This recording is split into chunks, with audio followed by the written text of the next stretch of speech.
कहानी lyrics Hindi presented. एक लड़की जो भगवान से सचमुच मिलती है और उन्हें डांट कर भगा देती है।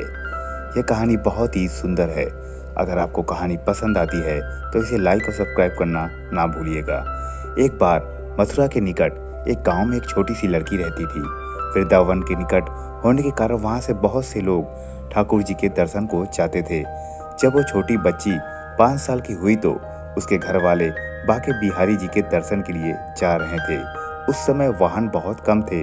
उनको दर्शन को जाते देख उस छोटी लड़की ने कहा, पिताजी मुझे भी अपने साथ ठाकुर जी के दर्शन के लिए ले चलो। पिता ने कहा, बेटा अभी आप छोटे हो, इतना चल नहीं पाओगे, थोड़ा बड़े हो जाओ तब तुम्हें साथ में लेकर चलेंगे। कुछ समय बीत गया। जब वो 7 साल की हुई तो फिर घर वालों की किसी कारणवश वृंदावन जाना हुआ। फिर उस बच्ची ने कहा, पिताजी अब मुझे भी साथ ले चलो ठाकुर जी के दर्शन के लिए। लेकिन किसी कारणवश वो उसको साथ ना ले जा सके। बच्ची के मन में ठाकुर जी के प्रति बहुत प्रगाढ़ प्रेम था। वह बस उनका मन से चिंतन करती रहती थी और दुखी भी होती थी कि ठाकुर जी के दर्शन को ना जा सकी। आज तक गांव में उसके सभी सहपाठी प्रभु जी के दर्शन कर चुके थे। जब वो सब ठाकुर जी के मंदिर और उनके रूप का वर्णन करते तो इस बच्ची के मन में दर्शन की ललक और भी बढ़ जाती। समय अपना पंख लगा के बढ़ता गया। कई अवसर मिले जाने के पर शायद उसके भाग्य में ठाकुर जी के दर्शन नहीं लिखे थे। जब वो 17 साल की हुई तो उसके पिता को उसके विवाह की चिंता हो गई। उसका विवाह तय हो गया। संयोग कहो कि उसकी ठाकुर जी के प्रति प्रेम के कारण उसका विवाह वृंदावन के सबसे पास वाले गांव में हो गया। वो लड़की बहुत प्रसन्न थी कि अब तो उसको भी ठाकुर जी के दर्शन होंगे। जब विवाह संपन्न हुआ तो वो अपने ससुराल गई। फिर रस्म निभाने के लिए वापस अपने घर आई। 1-2 दिन बाद वो और उसके पति जब वापस अपने घर जा रहे थे तो बीच में यमुना नदी पर उसके पति बोले, तुम कुछ देर इधर बैठो, मैं यमुना में स्नान करके आता हूँ। उस लड़की का चिंतन अब ठाकुर जी की तरफ चला गया और सोचने लगी कि कब ठाकुर जी के दर्शन होंगे। उस लड़की ने लंबा घूंघट निकाल रखा है क्योंकि गांव है, ससुराल है, और वहीं बैठ गई।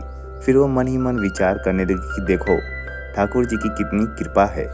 उन्हें मैंने बचपन से भजा और दर्शन के लिए ललाहित थी। उनकी कृपा से अब मेरा विवाह श्रीधाम वृंदावन में ही हो गया। पर मैं इतने सालों से ठाकुर जी को मानती हूँ पर अब तक उनसे कोई भी रिश्ता नहीं जोड़ा।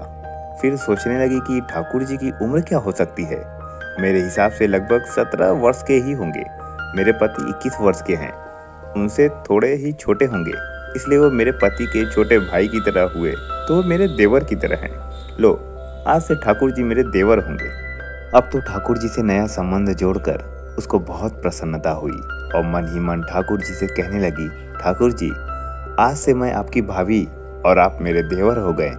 पर वो समय कब आएगा जब आप मुझे भाभी भाभी कहकर पुकारोगे।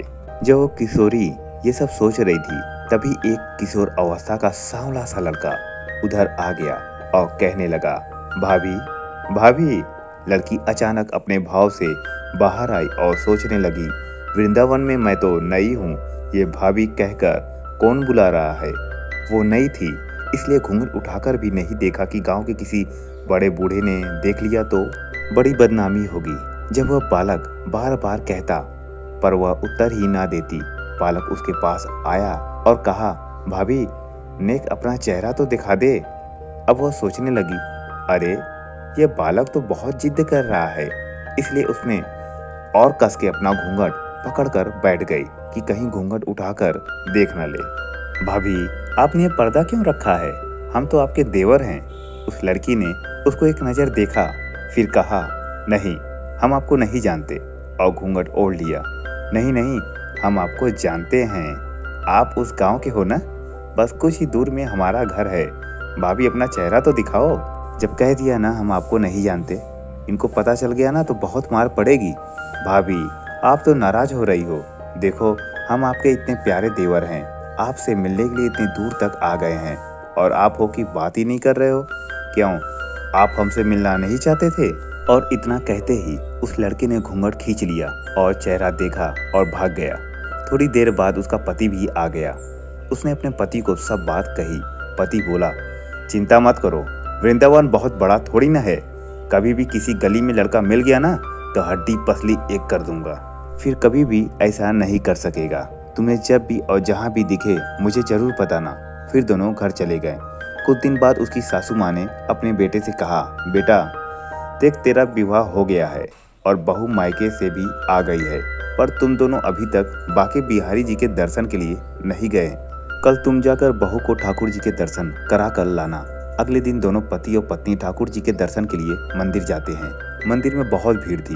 लड़का कहने लगा, देखो तुम स्त्रियों के साथ आगे जाकर दर्शन करो, मैं आता हूँ। जब वो आगे गई पर घूंघट नहीं उठाती है। उसको डर लगता है कि कोई बड़ा बूढ़ा देखेगा तो कहेगा कि नई बहू घूंघट के बिना घूम रही है। बहुत देर हो गई तो पीछे से पति ने आकर कहा, अरे बावली, ठाकुर जी सामने हैं, घूंघट काहे को नाय खोले? घूंघट नाय खोलेगी तो प्रभु के दर्शन कैसे करेगी? अब उसने अपना घूंघट उठाया और जो बाके बिहारी जी की जगह वही बालक मुस्कुराता हुआ दिखा तो वह चिल्लाने लगी, सुनिए ओ जी, जल्दी आओ जल्दी आओ। पति जल्दी से भाग भाग कर आया और बोला, क्या हुआ? लड़की बोली, उस दिन जो मुझे भाभी भाभी कहकर भागा था ना, वो लड़का मिल गया। पति ने कहा, कहाँ है? अभी उसे देखता हूँ, बता तो जरा। उसने ठाकुर जी की ओर इशारा करके बोली, ये रहा, आपके सामने ही तो है। उसके पति ने जब देखा तो अवाक ही रह गया और वही मंदिर में अपने पत्नी के चरणों में गिर पड़ा और बोला, तुम बहुत ही धन्य हो। वास्तव में तुम्हारे हृदय में सच्चा भाव ठाकुर जी के प्रति है। हम इतने वर्षों से वृंदावन में हैं पर आज तक हमें उनके दर्शन नहीं हुए और तेरा भाव इतना उच्च है कि ठाकुर जी ने तुझे दर्शन दे दिए। ठाकुर जी से सच्ची प्रेम से जो भी रिश्ता करो तो ठाकुर जी उसे जरूर निभाते हैं, जैसे इस कहानी में ठाकुर जी ने देवर का संबंध निभाया। तो दोस्तों, कैसी लगी आपको ये स्टोरी मुझे कमेंट बॉक्स में जरूर बताएं और ऐसी ही अच्छी अच्छी स्टोरी सुनने के लिए मेरे चैनल कहानी लिरिक्स हिंदी को लाइक और सब्सक्राइब करना ना भूलें। जय श्री राम।